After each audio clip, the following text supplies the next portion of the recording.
nación tenemos, bueno, presidenta actualmente, una presidenta, tenemos dos cámaras del poder legislativo, una cámara de diputados y una cámara de senadores, porque la base filosófica es no poder concentrar todo el poder en una sola persona.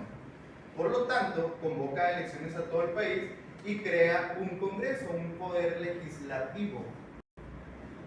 Pero si vienen de una revuelta civil, no está en duda su legitimidad. Lo que hizo fue convocar precisamente a ese congreso, que le llamó Congreso Constituyente, para generar una nueva constitución y darle legalidad.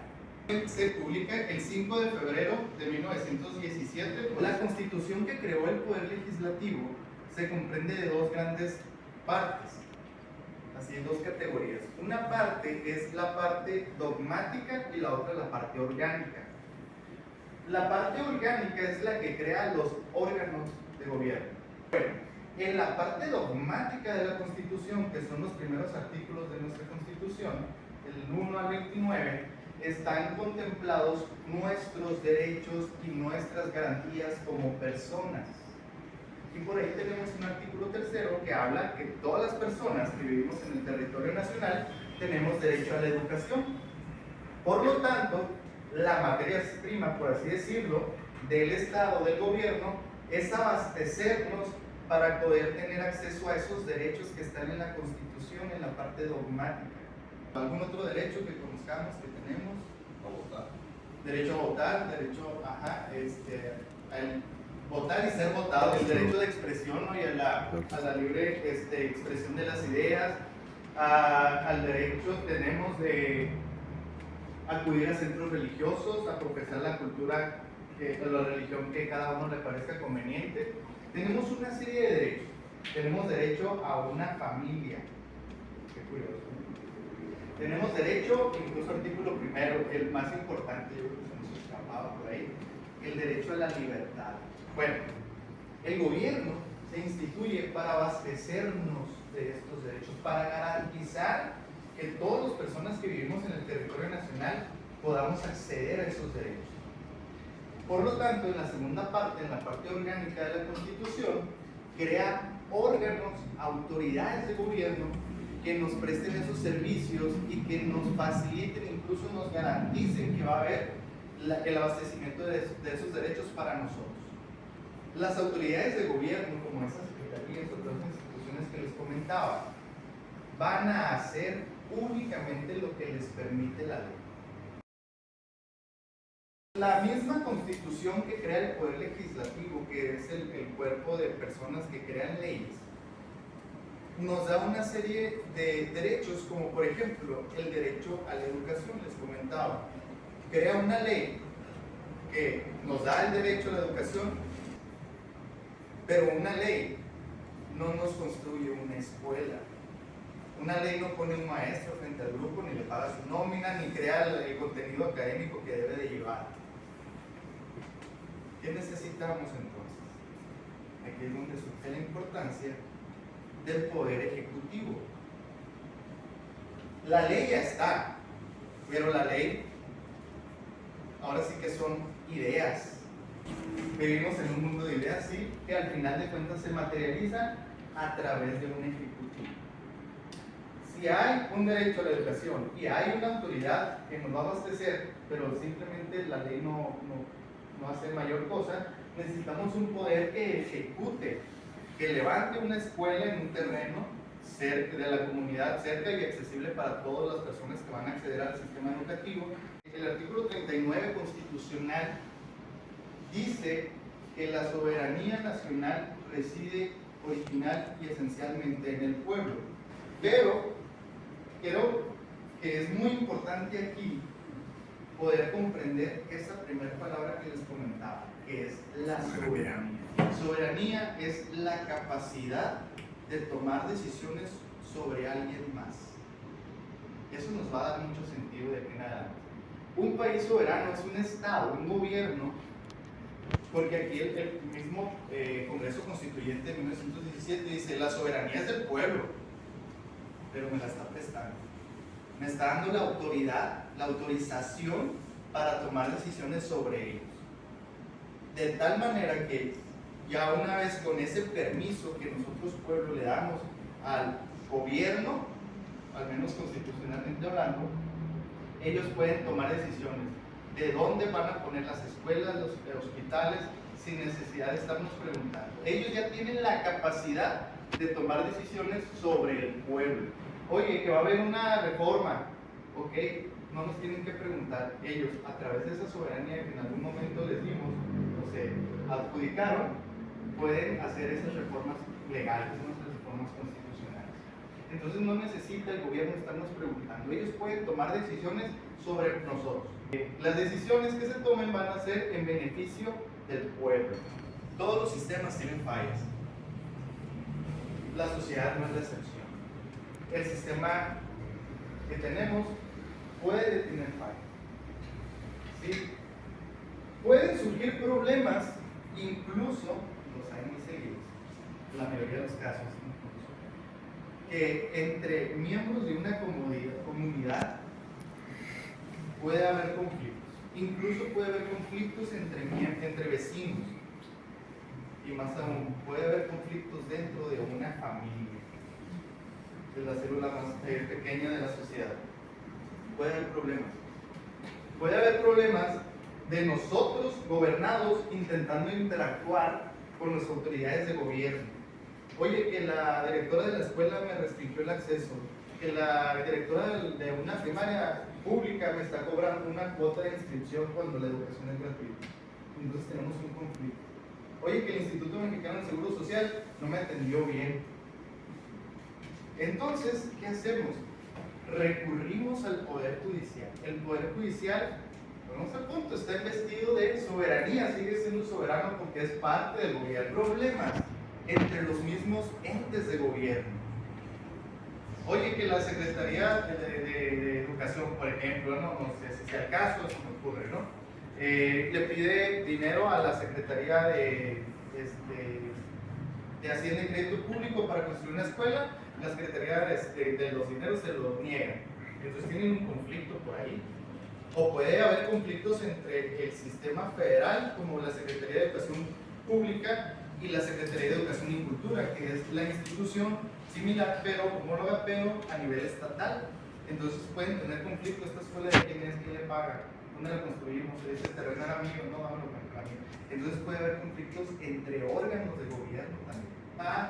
A la altura de estos poderes, de hecho, al nivel, porque por ahí la misma Constitución, artículo 49, dice: el poder de la Unión se divide para su ejercicio en ejecutivo, legislativo y judicial. No hace distinción. Prácticamente, si estuvieran en un organigrama, estuvieran al mismo nivel. Puede resolver un conflicto entre particulares, puede resolver un conflicto entre órganos de gobierno, incluso puede darle órdenes al legislativo y puede darle órdenes al poder ejecutivo cuando no están apegados a la legalidad.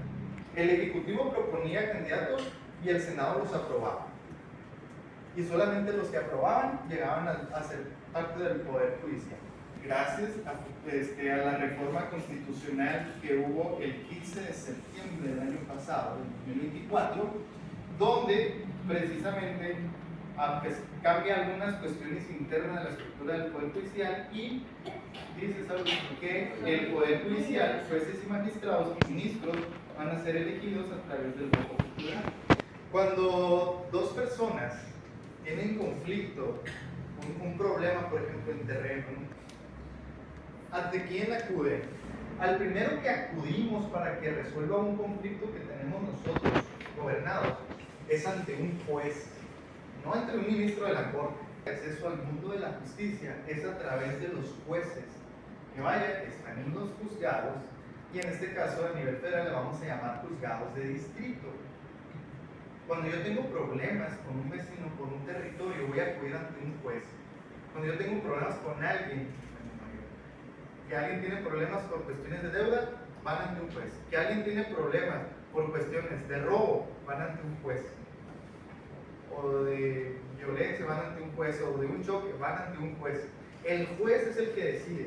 El juez es la entrada a ese, por así decirlo, la sala de la justicia. El proceso es como un caminito que va a seguir el juez, donde primeramente va a escuchar a las partes cuál es el conflicto. Posteriormente el juez va a recibir pruebas, va a recibir documentos, testigos, los va a escuchar, los va a ver, va a analizar el juez. El juez puede cometer errores al momento de tomar decisiones. Y una de las partes en el proceso involucrada se puede sentir agraviado. Decir, ¿sabes que el juez está haciendo malas cosas? Pero si él es el juez, ¿qué hago, no? Bueno, entonces existen lo que le llamamos los tribunales, o, bueno, tribunales de alzada, tribunales de segunda instancia. El juez vendría siendo la primera instancia, porque es el primero que acudimos. Acá tenemos segunda instancia, que son tribunales donde el que toma las decisiones aquí, ya no le llamamos juez, le llamamos magistrados. Entonces tenemos jueces y los magistrados, por así decirlo, están por encima de ellos, de tal manera que el magistrado puede revisar la chamba del juez y decidir si el juez hizo bien las cosas o no. Sin embargo, la Suprema Corte no nada más va a revisar el trabajo de estos dos compañeros, sino que además la Suprema Corte va a resolver conflictos de legalidad entre los poderes de la Unión, como el legislativo y el ejecutivo. Cuando dos autoridades del Poder Ejecutivo, por ejemplo, estén en una disputa por algún tema en particular, acuden a la Corte y la Corte resuelve quién tiene el mejor conflicto después de analizar la ley. Otra parte sumamente importante que hace la Corte es lo que tenemos por ahí en derecho como los medios de control constitucional. Están contemplados en el artículo 105, que es el control de constitucionalidad y la acción de inconstitucionalidad. ¿Qué es esto? Bueno, así en términos muy resumidos es cuando el poder legislativo crea una ley que contraviene a la Constitución, porque se puede dar el caso de que omitieron algunas cosas o quisieron ser innovadores, porque quisieron adicionar cosas, bueno, varias más modernas tal vez, pero resulta que contraviene a los principios de la Constitución. Los mismos legisladores, las minorías de los cuerpos legislativos pueden acudir ante la Corte y decirle que está sucediendo esto en la Cámara. La materia electoral es del Poder Judicial, pero se cocina aparte. Es una materia muy compleja, es una materia que requiere mucho tiempo, estudio y análisis. Por lo tanto, la Suprema Corte no es que se haya deslindado, simplemente separaron esa materia y la pusieron aparte y se le encargaron a otro tribunal que se llama Tribunal Electoral del Poder Judicial de la Federación. La Sala Superior, que resuelve cuestiones del Ejecutivo y de los senadores, y tenemos una Sala Regional que resuelve las cuestiones de las diputaciones. Entonces tenemos un mismo tribunal dividido en dos. Un tribunal, la Sala Superior y la Sala Regional. Y dentro de las nuevas cosas que surgieron con la reforma del año pasado, se crea un tribunal de disciplina judicial. Es decir, si este y este están haciendo malas cosas, lo denunciamos con este otro. Y este tendría que meter en cintura a todos los demás. Su sección electoral 0911. 911. Consultar. Ok, yo tengo la lista de todas las personas que van a ser candidatas para ministros de la Suprema Corte. Y a este lado puedo consultar su currículum.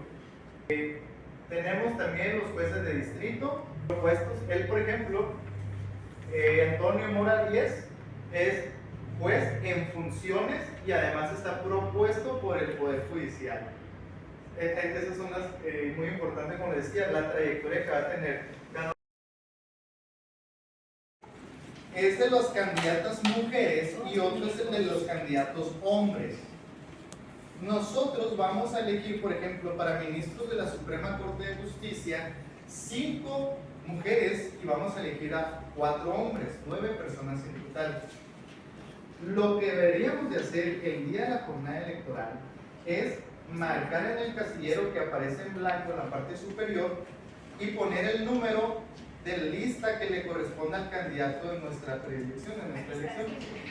El número que te da aquí es el número que se elige y te lo divide entre hombres y mujeres y hombres para que puedas escoger. Y también si tú dices, no, pues nomás conozco a una mujer y quiero una solo una mujer, lo demás no quiero votar, tú puedes tener la opción de votar una sola vez y solamente una. Les van a decir la elección de su voto y la forma que idealmente se propone es que pongan el número dentro del casillero. Sin embargo, si ustedes desean y ven más viable poner algún otro tipo de marca que nos haga a nosotros comprender el sentido de su voto, lo pueden utilizar sin problema. Lo que sí no deben hacer, para que se los informen a su familia y todo, es votar de más. O sea, si yo pongo aquí lleno y luego otro número acá y luego lleno y luego pongo otro número acá, entonces sí me van a anular mi voto. Es para los jueces locales. Les comentaba, tenemos aquí en Obregón jueces en materia familiar, civil, mercantil y penal y para adolescentes. Aquí están divididos por recuadros. Entonces todos son jueces, pero se dividen las materias. Por lo tanto, van a venir varios recuadros y es lo que hace que esta boleta sea más grande que la normal.